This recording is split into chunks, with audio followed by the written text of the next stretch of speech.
Игротеките во Македонија 80 дена се без детски џагори работа. Кризата предизвикана од коронавирусот создаде проблеми со исплата на платите, плаќање на сметките и кириите, велат од групацијата на забавни и рекреативни дејности. Загубите се големи, а исклучително важно е, како за вработените во игротеките за деца, така и за родителите и за децата, хигиената да биде на највисоко ниво. Токму поради тоа, оттаму бараат финансиска помош за секторот. Потребна е одредена помош од владата со која би се обезбедиле средства неопходни за превенција и заштита при работа во нашата дејност.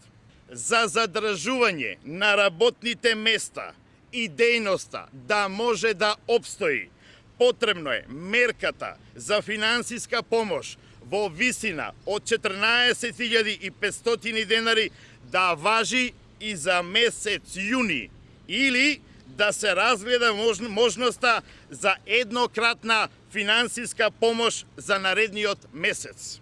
Од групацијата очекуваат игротеките да бидат отворени со отварањето на градинките и другите установи за згрижување на деца. Тие очекуваат средба со надлежните и одговори на нивните прашања и дали како и во градинките и кај нив ќе биде потребен скрининг на вработените. Предходно министерот за здравство Венко Филипче најави дека скринингот во градинките се очекува да заврши на 15 јуни, пошто се очекува нивно отварање. Иако работата им е намалена за 100% и не остваруваат никаков промет, од групацијата информираат дека засега во оваа дејност нема отпуштање на вработените.